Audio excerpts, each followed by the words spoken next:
Boa noite, pessoal. Vamos iniciar aí mais um dia dos nossos estudos. Estamos chegando ao final aí do curso, tá ok? E hoje, pessoal, nós retomaremos aí o estudo a partir do artigo 317 do nosso Código Penal, que trata justamente do crime de corrupção passiva. Relembrando aí, na aula passada nós estudamos a figura principal do crime de corrupção passiva, que vem desenhada no artigo 317 do Código Penal. Basicamente, o artigo 317 ele diz o seguinte: solicitar ou receber para si ou para outrem, direta ou indiretamente, ainda que fora da função ou antes de assumi-la, mas em razão dela, vantagem indevida ou aceitar promessa de tal vantagem. Então, só para a gente rememorar rapidamente aí e, consequentemente, iniciarmos através das causas de aumento, enquanto bem jurídico protegido, nós temos ali a moralidade administrativa, né, a probidade administrativa. Enquanto, perdão, objeto material, nós temos a famosa vantagem indevida, já discutida em outros tipos, e aqui, mais uma vez, repisada, né? Com os dois posicionamentos, se há necessidade de ter natureza exclusivamente econômica ou não. Enquanto núcleos, nós vimos os três núcleos: solicitar, mero pedido; receber, entrar na posse; e o aceitar, promessa, é justamente o acatamento de uma promessa futura. Vimos ali que, em relação aos sujeitos, né, ativo e passivo, o ativo é o funcionário público, ainda, né, que fora da função ou antes de assumi-la, para lembrar aí o texto da lei. Então a gente pode estar em férias, gozo de licença-prêmio, que mesmo assim, ou até mesmo não tenha tomado posse, mas ele já foi nomeado, né? Ele poderá ser responsabilizado pelo crime de corrupção passiva em estudo. Enquanto vítima, imediatamente o Estado, imediatamente o terceiro que sofre a conduta, né? O particular, podemos assim dizer. Enquanto núcleo, enquanto elemento subjetivo, olha eu aqui, né? Enquanto elemento subjetivo do nosso tipo penal, estamos diante de um crime de dolo específico, né? Lembrando que o artigo 317 traz a expressão para si ou para outrem, indicativa justamente do dolo específico, né? E por fim, o momento consumativo. Discutimos também em relação à classificação deste nosso tipo penal como um tipo misto. Desculpa, que tipo misto? Olha eu aqui confundindo mais uma vez, né? Nós vimos que estamos diante de um crime formal, melhor dizendo, né? Estamos diante de um crime formal uh, que exige somente aquele chamado resultado normativo e não o resultado naturalístico, né? Para a consumação. Basta então solicitar, basta receber, basta aceitar a promessa, independentemente de efetivamente você ingressar na posse daquela vantagem indevida, tá certo? Então, basicamente, essas foram as pontuações, de uma forma bastante rápida, né? Mas esses foram os pontos que nós estudamos na última aula. Hoje, pessoal, nós vamos passar aí a estudar a causa de aumento de pena da figura da corrupção passiva. Depois a gente vai ver mais uma figura privilegiada aí. E finalizando a corrupção passiva, nós daremos início ao estudo do crime de denunciação caluniosa. Se tudo der certo, é o último tipo penal que nós vamos estudar aqui nesse semestre, tá ok? E, consequentemente, finalizamos aí a nossa emenda. Maravilha? Então, vamos lá. Causa de aumento de pena em relação ao crime de corrupção passiva. Então, diz lá o parágrafo 1º.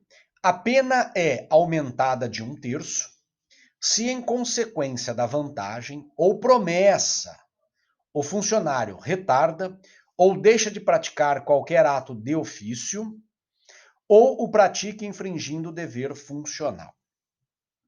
Antes de seguirmos, gostaria de ressaltar a você aí a presença da expressão ato de ofício.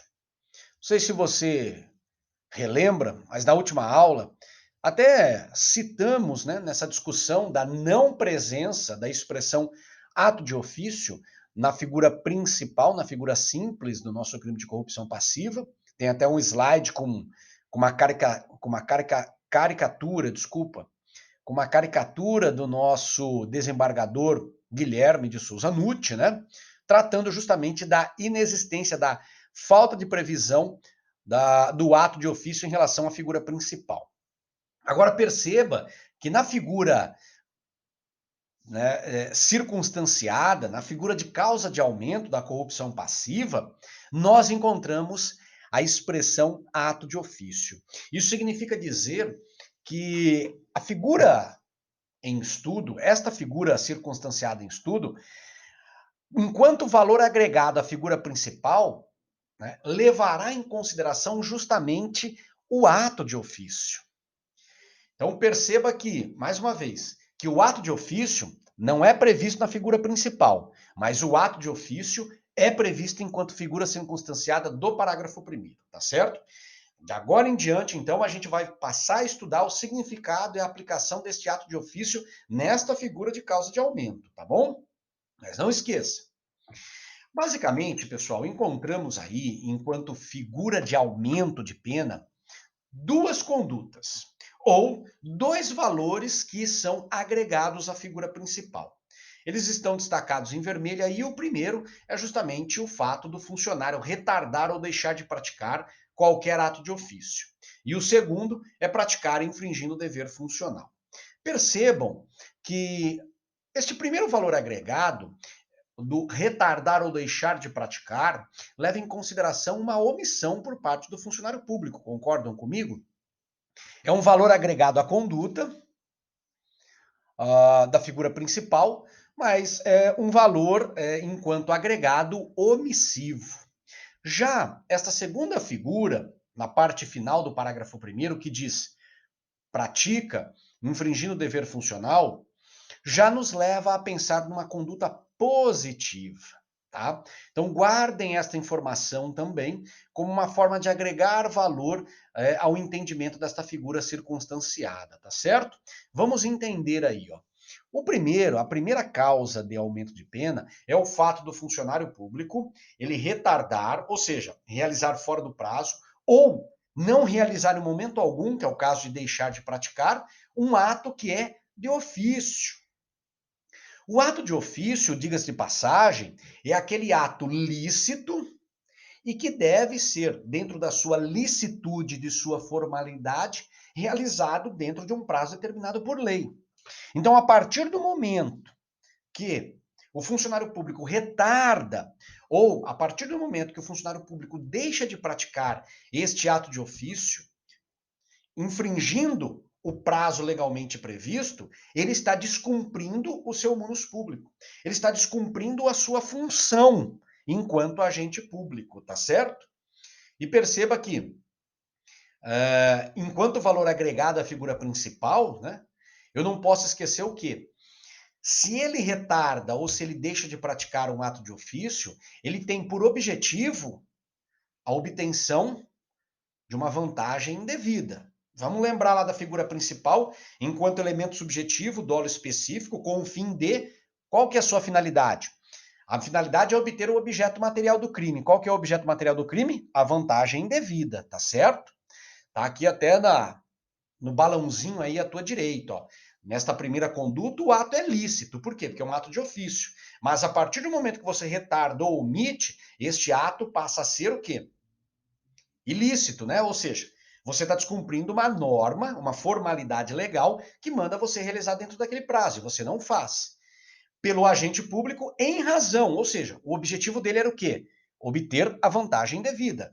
Por que isso daí? Por que essa vantagem devida? Vamos lembrar mais uma vez. Estamos diante de uma causa de aumento que é aplicada à figura principal. Então, todos aqueles elementos que nós estudamos na figura principal tem que ser aplicado, né? Tem que ser levado em consideração, tá certo?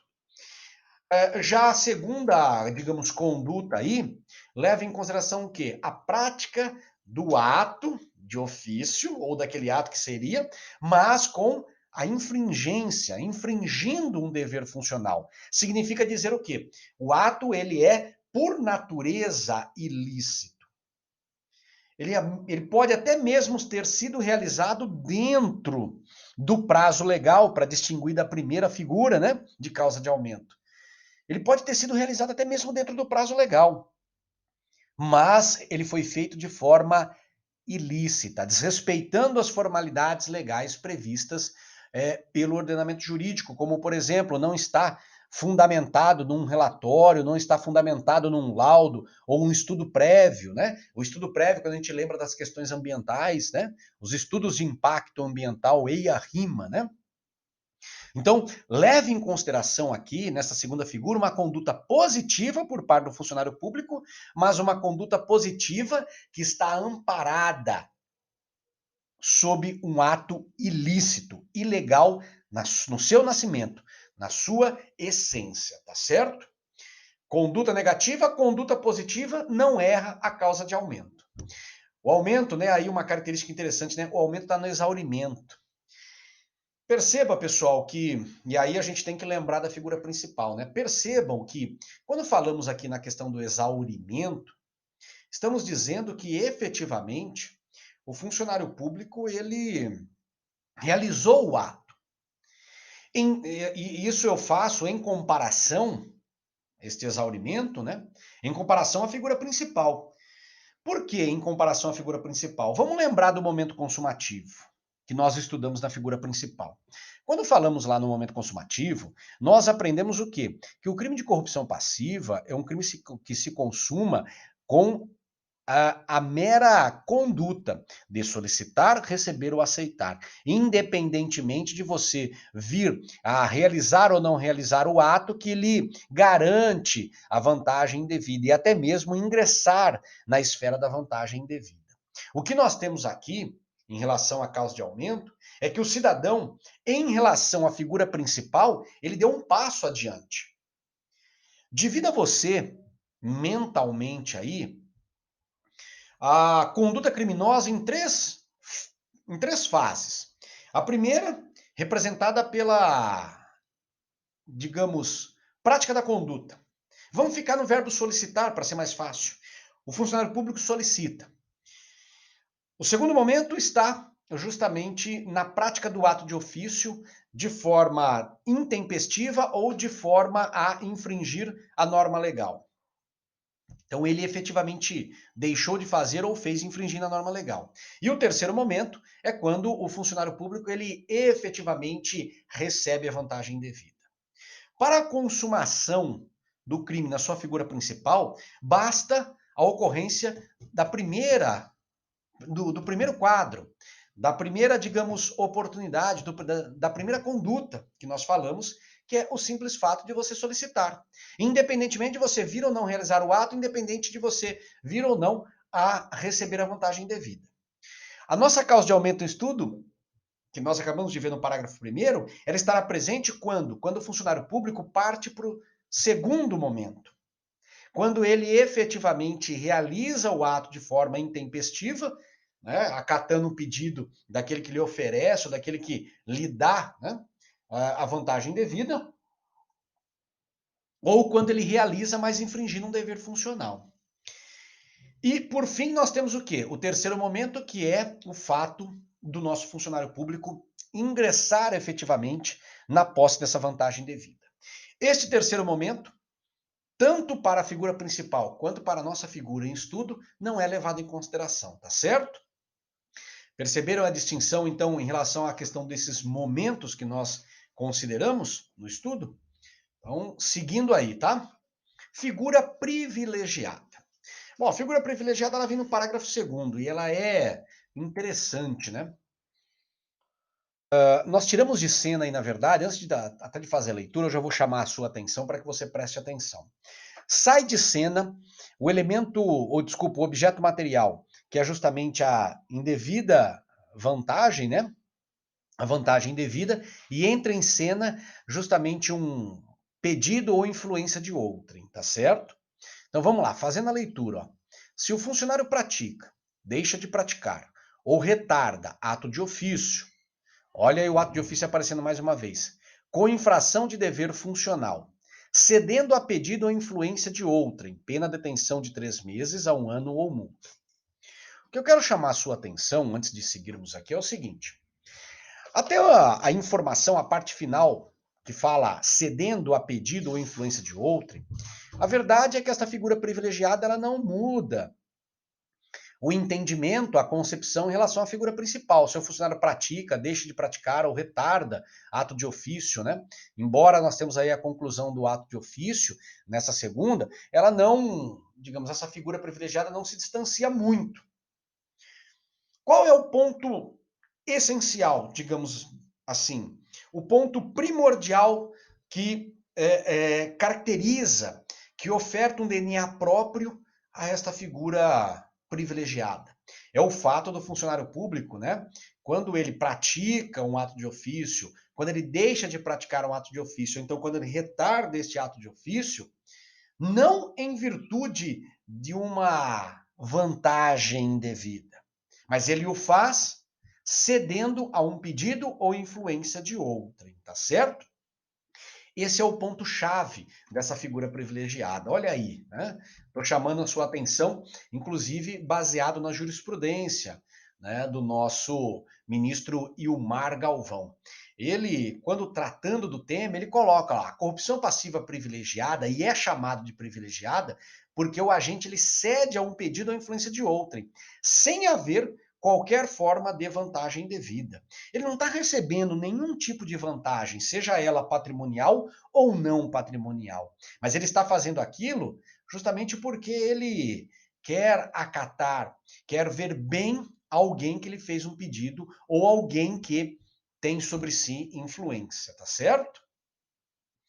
Lembra disso que você não erra a corrupção privilegiada. Perguntinha básica de prova, ó. Mas como distinguir a corrupção privilegiada do crime de prevaricação? O crime de prevaricação, pessoal, vem no artigo 319, tá? O nosso crime de prevaricação, do artigo 319, ele apresenta, basicamente, a seguinte redação, tá? Deixa eu abrir aqui para vocês, e eu vou fazer a leitura aqui para a gente, ó. Artigo 319, ó, retardar ou deixar de praticar indevidamente ato de ofício ou praticá-lo contra disposição expressa de lei para satisfazer interesse ou sentimento pessoal. Percebam que a distinção ela está no final de cada um dos artigos ou cada um dos dispositivos. A distinção está justamente na parte final, tanto do dispositivo do artigo 317, parágrafo 2º, quanto do dispositivo do artigo 319. Quando a gente fala da corrupção passiva privilegiada, o agente ele pratica, ele deixa de praticar ou ele retarda o ato de ofício, mas atendendo a um pedido ou uma influência de outra pessoa. Não tem nada para ele, nenhuma satisfação pessoal para ele. Não há uma vantagem indevida para ele. Ele só quer atender o pedido de um amigo, por exemplo. Agora, quando a gente vem para a prevaricação, como você bem percebeu ao final do artigo 319, quando o cidadão ele pratica, deixa de praticar ou retarda um ato de ofício, ele o faz na prevaricação, né, para satisfazer o interesse próprio, pessoal dele. Lembrando aí, pessoal, que lógico, né, no verbo praticar ele o faz em desconformidade com a lei, tá? Ele o faz, tá? Mas não atendendo a um pedido ou influência de outra pessoa, mas por um interesse pessoal dele. Um interesse pessoal que não é uma vantagem indevida, tá certo? Diga-se de passagem aí para a gente distinguir da corrupção. Maravilha? E aí, pessoal, vamos para as considerações finais em relação ao crime de corrupção passiva. Perguntinhas básicas, né? Primeira pergunta, ó, será crime de corrupção passiva o fato do agente público solicitar vantagem indevida para intervir em ato praticado por outro funcionário? Não é ato de ofício dele, diga-se de passagem, tá? Essa é uma pergunta que foi discutida pelo nosso ministro Jorge Mussi, no HC 135.142 do Mato Grosso do Sul, lá em 2010. E neste caso, pessoal, na convicção do nosso ministro, ele achou por bem, ao invés de caracterizar o crime de corrupção passiva, caracterizar o crime de tráfico de influências, ou seja, eu solicito uma vantagem, mas não para realizar ou deixar de realizar um ato de ofício de minha função, né? Mas para influenciar um outro funcionário público no exercício da sua função, tá certo? Na visão do nosso ministro Jorge Mussi, isso é tráfico de influência, do artigo 332, e não corrupção passiva, do artigo 317. Agora, a seguinte pergunta, ó. Quando o funcionário público solicita vantagem indevida sobre o pretexto de influir em ato de outro funcionário, até aqui, 332, que é aquilo que a gente viu, sem ter meios para tanto, estará configurado o crime de corrupção passiva? Olha, ele não tem como, né, influenciar. Na visão do Jorge Mussi aqui, quando ele julgou, o cidadão ele tinha, tanto que ele influenciou, tá? Agora, e se o cidadão engana o coitado do contribuinte, o coitado do cidadão, dizendo, ó, me dá a grana que eu vou influenciar, né, naquela decisão do outro funcionário público, naquela decisão de ato de ofício dele, quando na verdade ele não tinha como fazer. Responde pela corrupção passiva? Não, tá? Nesse caso, pessoal, nós temos que falar no crime de estelionato. Artigo 171 do nosso Código Penal, tá certo? Por quê? Ele obteve para si ou para outra, né? Vantagem ilícita em prejuízo alheio, induzindo ou mantendo alguém em erro, né? Ou seja, ele vendeu, entre aspas, tá? Eu estou dizendo isso, mas ele deixou transparecer a nossa vítima que ele tinha capacidade para intervir, né, na atividade de um outro funcionário, quando na verdade ele não tinha. Por isso que a gente fala na questão do crime de estelionato. E com isso, pessoal, se me permitam aí, né, terminamos a aula de corrupção passiva. Passaremos agora, se me permitam, ao estudo do crime de denunciação caluniosa.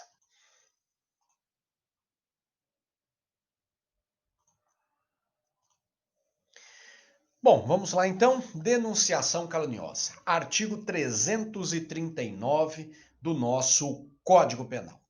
Esse tipo penal, nobres combatentes, é um tipo penal que guarda algumas surpresas em seu estudo.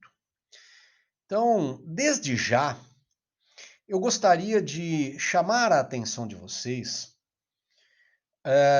para o estudo deste crime de denunciação caluniosa, principalmente quando ingressarmos no núcleo do tipo, tá ok? Então, gostaria que você prestasse bastante atenção, porque é um tipo penal traiçoeiro. Quando você imagina que está entendendo, percebendo perfeitamente tudo, é quando você percebe que, né, precisa prestar muita atenção para não incorrer em erros no estudo do crime de denunciação caluniosa, tá certo? Bom, a introdução, né? Os elementos introdutórios aí do crime. Nós temos uma estrutura típica formada por uma figura principal, simples, chamada de figura simples, no caput. É uma redação dada pela Lei 10.028 de 2000. Como veremos adiante, esta lei, na verdade, incluiu na figura da denunciação caluniosa, né, dois objetos materiais do crime, basicamente é o inquérito civil e a ação civil pública, né? Depois, desculpa, a ação civil pública. Depois nós temos uma causa de aumento do parágrafo 1º e, por fim, uma causa de diminuição do parágrafo 2º, tá certo? Entendendo aí numa concepção abrangente, numa concepção doutrinária, né, do significado da denunciação caluniosa, nós temos que lembrar aí de uma pequena soma, bastante simplória, de dois institutos jurídicos, tá? Primeiro, o crime de calúnia, que você estudou no quarto termo, artigo 138, que basicamente significa o fato, a conduta, de você imputar a alguém um fato criminoso que sabe que a pessoa é inocente. Então você vai contar, vai fofocar lá para o seu vizinho que o teu amigo, que o teu parente, enfim, que uma outra pessoa praticou um crime, quando você sabe que ele nunca praticou esse crime. Só que a nossa denunciação calaniosa, ela parte do crime de calúnia e passa para o exercício do direito de denunciar, que vem previsto lá no artigo 5º, parágrafo 3º do Código Penal, do Código de Processo Penal. Então, todo aquele e é isso que diz a norma do artigo 5º, parágrafo 3º, todo aquele que tem notícia de um crime, ele vai ofertar à autoridade policial, né? Vai ofertar alguma outra autoridade, mas principalmente a questão da autoridade policial, que é a responsável pela investigação dos crimes, ela vai ofertar aí, então, esta informação, a fim de que se desencadeie aí a investigação dos fatos. Então, quando ele chega para a autoridade policial denunciando alguém por um crime que ele sabe que não aconteceu, nós temos então aí a soma desses dois institutos, nós temos aí o artigo 339 do Código Penal, tá certo? Figura simples. Então ela vem lá no artigo 339, ó. Dar causa à instauração de investigação policial, de processo judicial, instauração de investigação administrativa, inquérito civil ou ação de improbidade administrativa contra alguém, imputando-lhe crime de que sabe inocente. Pena reclusão de 2 a 8 anos e multa. Antes da gente seguir, gostaria de ressaltar a você aí o seguinte.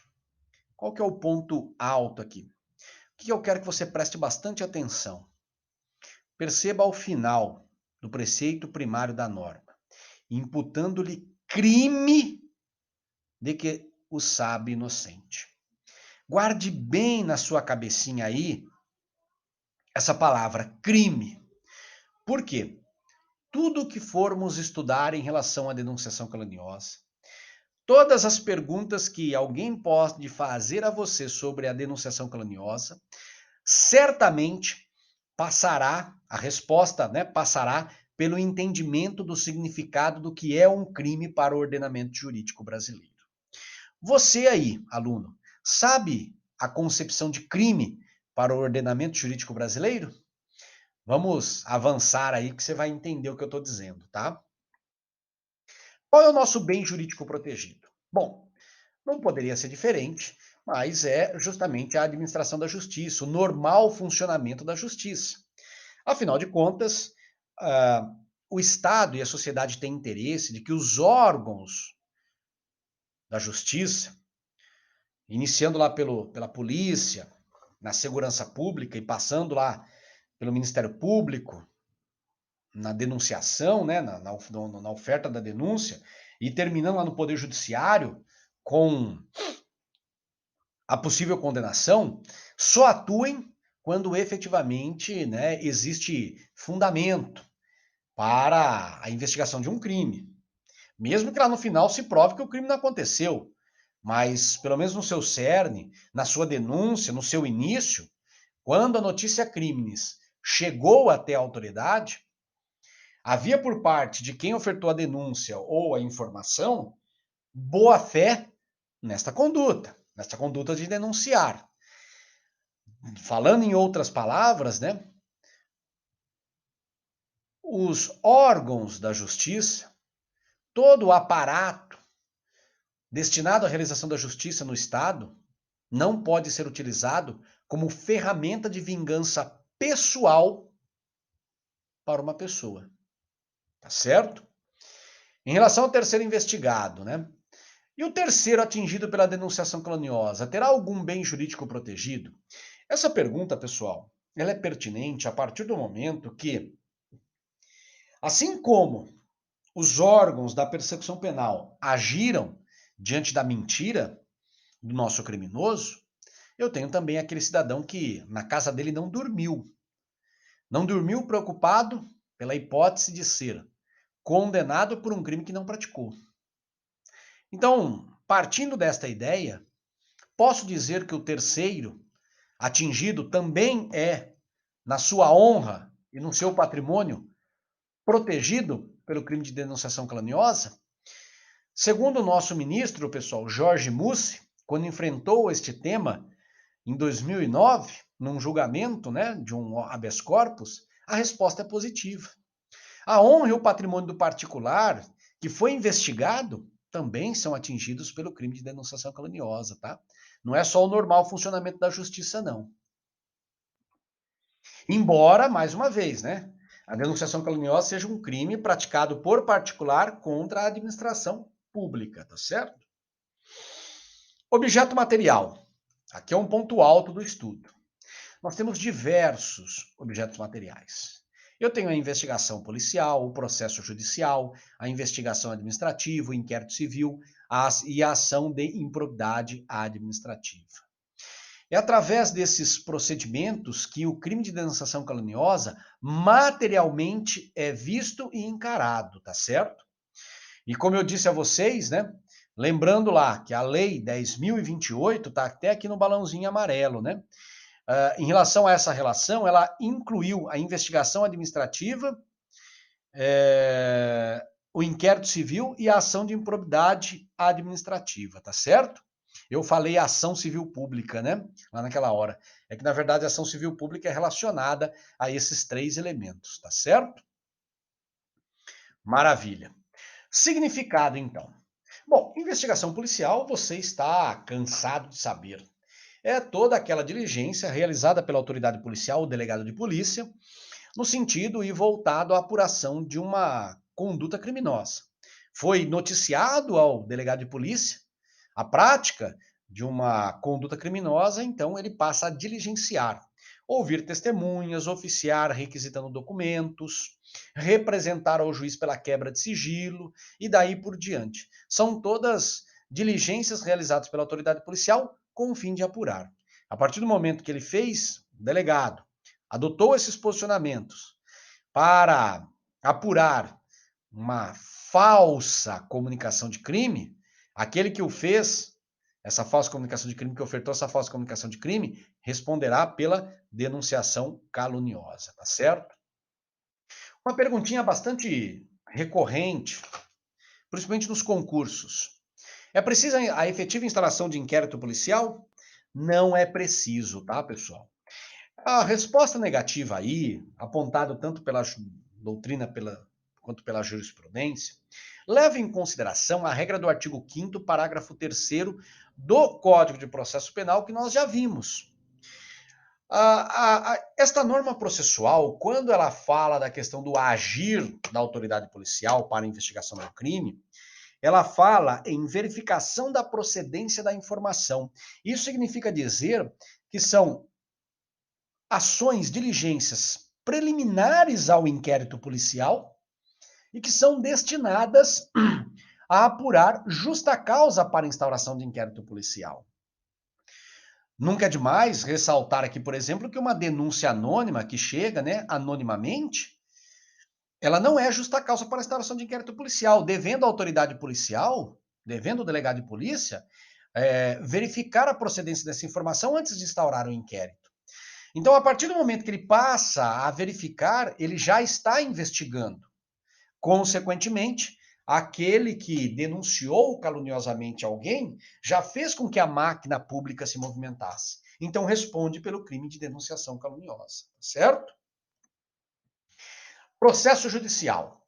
São todos os processos de natureza civil ou criminal. Lembrando, pessoal, tá? Não esqueça, por favor. Eu chamei sua atenção, né, para a palavrinha crime. Lá do tipo penal, lá na parte final, né? Imputando-lhe crime de que o sabe inocente. Perceba aí que quando o tipo penal usa a expressão processo judicial, ele não faz distinção se é processo de natureza civil ou criminal. Mas, tanto no processo de natureza civil quanto no processo de natureza criminal, a falsa acusação, ela tem que ser de um fato relacionado a um crime, tá?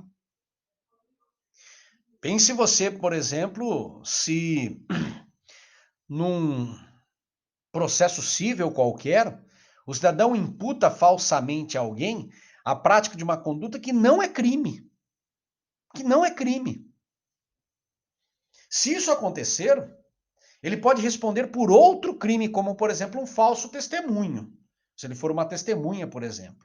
Mas nunca pelo crime de denunciação caluniosa, tá certo? Aquilo que o agente criminoso denunciou falsamente num processo civil tem que ser um crime. E da mesma forma, num processo criminal, tá? Aquilo que eu denunciei falsamente tem que ser um crime, não pode ser um fato atípico, tá bom? Quando se fala em processo civil, faça referência a todo e qualquer processo. Pessoal, aí é mais uma colocação doutrinária do que propriamente jurisprudencial, tá? Você vai encontrar aí doutrina relacionando essa questão do processo civil, né, em relação à figura principal da denunciação caluniosa, fazendo a vinculação à ação civil pública. Por quê? Porque na ação civil pública, além de você, né, digamos, buscar aí a apuração de um fato que é representado por uma infração civil, também representa aí, né, ou melhor, também poderá representar também, né, aí poderá representar também uma infração penal, tá certo? A gente está vendo aí como, por exemplo, né, a reparação dos danos ambientais. Então você tem uma ação civil pública voltada a compelir, obrigar o agente a reparar aquele dano ambiental que ele praticou.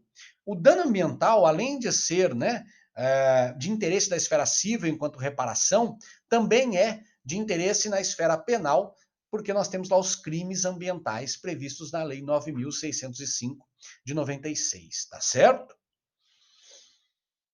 Investigação administrativa.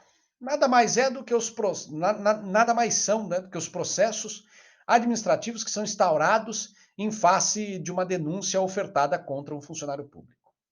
É a famosa atuação da corregedoria ou do órgão censor da administração pública, né?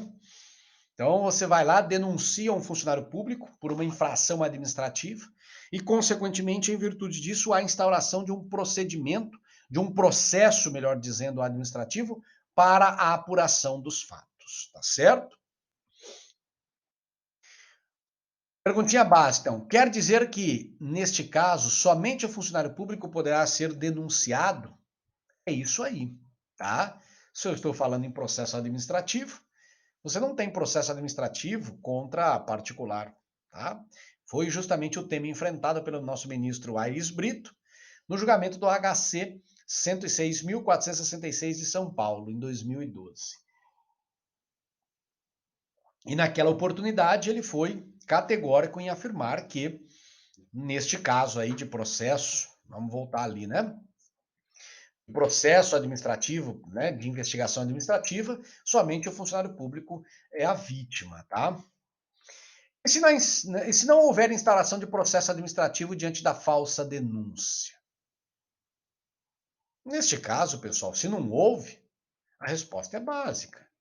O fato é atípico. Não há que se falar, concordam comigo? Não houve instauração de procedimento, não houve investigação administrativa, né? E quando houver instauração de sindicância? A pergunta, né, a maldade da pergunta aqui, pessoal, está em você entender o seguinte: uma sindicância administrativa, ela pode ser entendida como um processo administrativo voltado à investigação? Não. Então, se não é, o fato será atípico, tá certo? A sindicância, na verdade, ela é instaurada diante da certeza da ocorrência da infração administrativa, né? Então, consoante o entendimento do STJ, a instalação de sindicância administrativa não é suficiente à incidência do tipo penal do artigo 339. Por quê? Porque ela não é voltada à investigação administrativa, mas simplesmente voltada à punição diante de algo que é conhecido, que já está provado preliminarmente. Inquérito civil. Procedimento investigativo, que é atribuição exclusiva do Ministério Público, e basicamente ele é voltado, né, à produção de provas para a propositura, por exemplo, da ação civil pública. Essa é a verdade. Tá certo? A finalidade do inquérito civil é investigar crimes? Não. A verdade é essa. Não. Mas é lógico que, assim como vimos lá no processo judicial, no inquérito civil, durante o inquérito civil, quando a pessoa está prestando depoimento, ele pode esporadicamente acusar alguém falsamente de um crime, que depois terá o seu desdobramento dentro do próprio inquérito civil. Logo, né, o inquérito civil ele não é especificamente dizendo, instaurado para investigação de crimes, tá certo? E aí, falando na questão da ação civil pública, né? A ação civil pública, na verdade, ela visa apurar a responsabilidade por danos morais e patrimoniais causados em relação a interesses meta-individuais, interesses da coletividade. Não existe pessoas determinadas, mas existe o interesse, né, coletivo, como, por exemplo, o meio ambiente, o direito ao consumidor, o meio ambiente urbanístico, artístico, histórico, paisagístico, a economia popular, tá certo? E neste meio você pode praticar o crime de denunciação caluniosa, tá? Para a configuração da denunciação caluniosa, o fato investigado em inquérito civil precisa ter natureza criminal? Esta é uma pergunta também básica, tá certo? É lógico. Se eu estou falando lá, eu digo assim, investigado, né? Ele precisa ter aí uma, digamos, uma vertente, um quê de criminal? É lógico, né? Então a gente tem lá uma conduta que gerou, como por exemplo os danos ambientais, que geraram ali dano ao patrimônio coletivo, então se busca através da ação civil pública a reparação deste dano, mas é lógico que ali também nós temos a questão da, como que eu posso dizer, da vertente criminal. Eu queria falar outra palavra, aspecto criminal, tá certo? Maravilha. E a ação de improbidade administrativa, o último, derradeiro aí, né, elemento. Lembrando aí que a ação de improbidade administrativa, ela inicialmente, né, ela é voltada à apuração de, digamos, de fatos administrativos, no âmbito administrativo, mas que poderão representar também na seara penal infrações criminais, então, consequentemente, nós temos aí a possibilidade do reconhecimento da denunciação caluniosa, tá certo? Para entender bem essa ideia, tá? Que nós falamos aqui da ação de improbidade administrativa, né? Nós temos aí três vertentes, tá certo? Três espécies de improbidades administrativas. Aquelas que importam enriquecimento ilícito, aquelas que causam prejuízo ao erário e aquelas que atentam contra os princípios da administração pública. Então imagine você, para a gente pontuar esse conhecimento aqui, né? Imagine você que o agente, né, ele desvia dinheiro que veio para a administração pública na construção de obras. Ele pratica um ato de, né, contra a administração pública e, consequentemente, uma infração administrativa, uma improbidade administrativa, que leva ele até mesmo a ser processado, né, no âmbito administrativo. Mas este fato praticado por ele, do desvio da verba, também representa o crime do artigo 312 do Código Penal, o famoso peculato. Então, consequentemente, nós temos a denunciação caluniosa, em virtude da improbidade administrativa na sua espécie, enriquecimento ilícito. E daí por diante, tá bom, pessoal? Causa prejuízo ao erário público e também contra os princípios da administração pública. É preciso haver a efetiva instauração da ação de improbidade administrativa. Neste caso, pessoal, tá? Assim como no inquérito civil, há sim essa necessidade, essa é a verdade. Não dá para a gente ficar naquela questão, como vimos no inquérito policial, porque não há uma previsão legal de uma fase preliminar de verificação de procedência da informação para o inquérito civil e para os casos de improbidade administrativa. Diferentemente daquela previsão expressa que nós temos de verificação de procedência da informação quando lemos, quando encaramos a leitura do artigo 5º, parágrafo 3º do Código de Processo Penal, tá ok? Maravilha. Núcleo do tipo. Neste momento, solicito a você bastante atenção, tá? Porque o estudo do núcleo aqui, ele vai exigir de você bastante conhecimento, bastante paciência. O núcleo é dar causa, provocar, ocasionar, iniciar, dar início a um desses procedimentos que nós estudamos em relação ao objeto material, que seria o inquérito policial, né, investigação policial, desculpa, o processo judicial, a instalação de investigação administrativa, a instalação de inquérito civil, a instalação de ação de improbidade administrativa. Tá? Isso daí pode acontecer, uma característica importante, né, da denunciação caluniosa. Ela pode acontecer de qualquer forma, seja ela escrita, oral, gestual, ou até mesmo silêncio. Isso significa dizer que, por exemplo, você pode chegar na delegacia de polícia denunciando um cidadão verbalmente, o delegado vai mandar determinar que a sua declaração seja colhida a termo.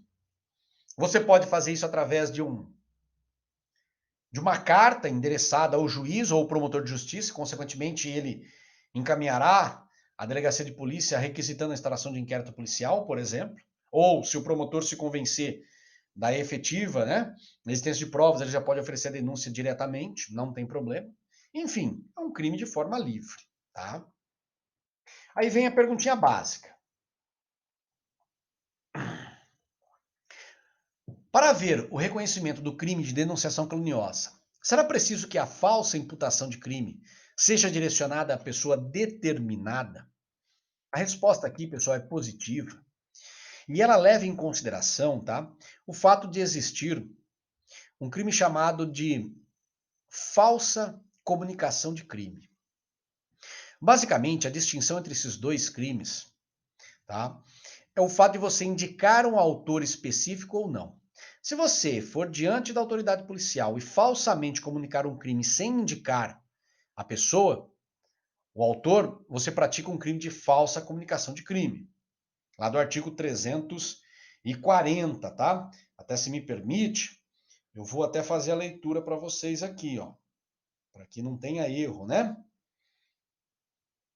Diz lá o nosso artigo, ó, 340, ó, provocar a ação de autoridade, comunicando-lhe a ocorrência de crime ou de contravenção que sabe não se ter verificado. Pena de detenção de 1 a 6 meses ou multa. Então, se você não sabe quem é, você pratica o crime do artigo 340 e não do 339. Logo, o 339 tem que ser uma pessoa determinada. Você tem que dar o nome, né? Um elemento de identificação, de individualização desta pessoa.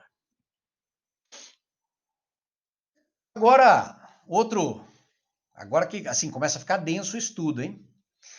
Agora a necessidade também da gente verificar aí as formas de imputação criminal. Então, quer dizer, basicamente a jurisprudência e a doutrina você verificará que ela vai indicar para a gente como que essa falsidade criminosa ela pode acontecer, tá? Olha só que interessante isso. Isso é uma construção doutrinária, tá? São 3 situações. Doutrinária e jurisprudencial também, porque a jurisprudência, o STJ já utilizou isso daqui. São 3 situações que essa imputação falsa acontece. No primeiro cenário, a imputação falsa acontece quando o agente imputa a alguém um crime que nunca existiu. O exemplo aí, ó. A acusa B de haver furtado o carro de C, quando em verdade o carro está em viagem. Ou seja, o crime não existiu. O segundo cenário leva em consideração o quê? Que o crime praticado, que o crime foi praticado por pessoa diversa. Diversa daquela que você está acusando. O crime até existiu, mas esse cara não é o autor. Então, ó, A acusa B de haver matado C, quando, em verdade, sabia que o crime tinha sido perpetrado por D, não pelo B. E a terceira vertente, relacionada à questão da gravidade. O fato criminoso existiu. O cidadão ali que é acusado por você foi realmente o autor, mas ele praticou um crime de menor abrangência, de menor importância, e não aquele que você está imputando. O A praticou um crime de furto, mas o B, no momento de prestar declarações na delegacia, descreve um crime de roubo, falando que agiu com violência, com grave ameaça, com violência imprópria. Tá certo? Então percebam aí que são 3 cenários que esta falsa imputação pode acontecer, tá certo? E aí a gente começa com as perguntinhas agora malignas. E se a falsa imputação de infração penal recair sobre as circunstâncias do crime? Percebam que no cenário anteriormente proposto, nós saímos de um crime de furto e fomos para um crime de roubo, ou seja, saímos do crime inicialmente proposto. A pergunta leva em consideração o fato de você continuar no estudo, ou melhor, continuar na investigação daquele crime, mas agora não levando em consideração uma circunstância ou uma agravante. O crime de denunciação caluniosa estará caracterizado?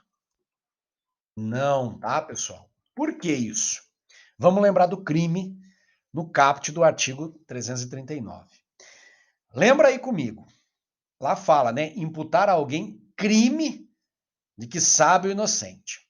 Então você tem que imputar a alguém um crime e não uma circunstância de aumento de pena. E não uma circunstância agravante de pena. Lá não fala em circunstâncias, não fala em agravantes, fala em crime. Então você tem que imputar alguém falsamente uma conduta que é descrita como crime e não uma conduta que é descrita como causa de aumento de um crime ou que é descrita como uma qualificadora de um crime.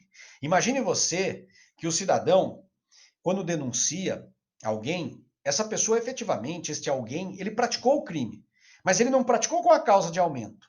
Só que na hora de denunciar, o que você faz? Você acusa de crime, e até aí está perfeito, só que você falsamente imputa ao cidadão uma causa de aumento prevista num dos parágrafos. O crime de denunciação caluniosa não estará presente. Tá certo? Agora, outra perguntinha básica, maligna.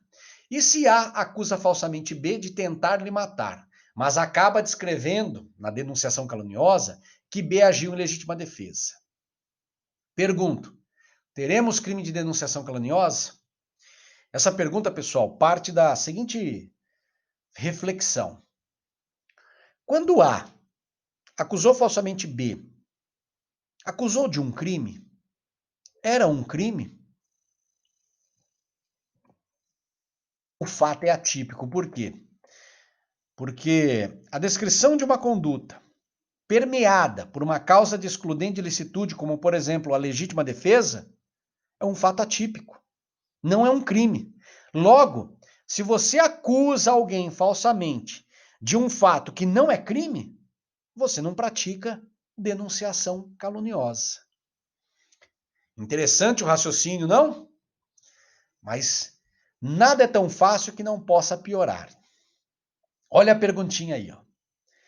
E se a falsa acusação trouxer uma causa de exclusão de culpabilidade? Como, por exemplo, a inexigibilidade de conduta adversa, a inimputabilidade. E aí? Estaremos diante de um crime de denunciação caluniosa? Neste caso, pessoal, a resposta é afirmativa. Mas por que a resposta é afirmativa?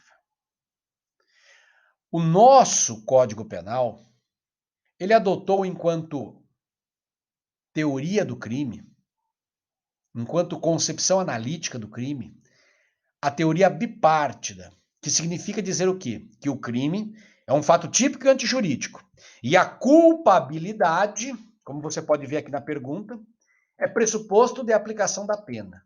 Logo, se eu denuncio alguém falsamente por um crime, e nesta minha denunciação falsa, eu relato uma excludente de culpabilidade, embora o cidadão ele não tenha condições de receber uma pena, mas ele foi, teoricamente dizendo, acusado de forma falsa por um crime. Olha o exemplo aí. Acusar falsamente de crime um inimputável maior de 18 anos. Né? Por que ele é inimputável? Por exemplo, um doente mental, que não tem a capacidade de entender. Tá certo? Perguntinha maligna ainda. E se a falsa acusação trouxer uma causa de extinção da punibilidade? Você vai falar assim para mim, professor, mas uma causa de extinção da punibilidade, na concepção analítica de crime, não faz desaparecer o crime. Logo, então, se você imputa falsamente a alguém um crime e nesta falsa declaração você impõe uma causa de extinção da punibilidade, você responde pelo crime de denunciação caluniosa, não é? E eu respondo para você, depende. Por que depende? Existem algumas causas de extinção da punibilidade que impedem o Estado de agir. Essa é a verdade. Então, a máquina pública, que é o bem jurídico protegido da denunciação caluniosa, ela não deve atuar como uma vingança privada, ela não atua, como, por exemplo, nos casos de prescrição. Se o crime está prescrito e você for lá e falsamente denunciou, o Estado não pode se mover. Se aconteceu a decadência, o Estado não pode se mover. Se aconteceu a morte, o Estado não pode se mover. Então, se o Estado não pode se mover, não tem denunciação caluniosa. Agora, se aquela causa de extinção da punibilidade, para sua aplicação, requer a atuação da máquina pública, da administração pública da justiça, se requer a atuação, como, por exemplo, o perdão judicial, aí, neste caso, nós teremos a denunciação caluniosa, tá certo? Maravilha. E mais uma perguntinha, para finalizar, tá? E se a falsa acusação trouxer escusas absolutórias? Por exemplo, a do artigo 181 do Código Penal, que fala da questão de você praticar um crime contra o patrimônio em relação ao cônjuge, ascendente e descendente. Como fica? Você acusou falsamente o seu descendente de praticar um crime e, consequentemente, deu margem à instauração de uma investigação policial. Neste caso, pessoal, prevalece, tá? Que a gente vai ver que tem posicionamentos contrários.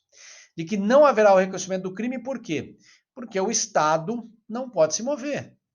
Uma vez presente a escusa absolutória, eu não posso, enquanto Estado, enquanto administrador da justiça, eu não posso me mover.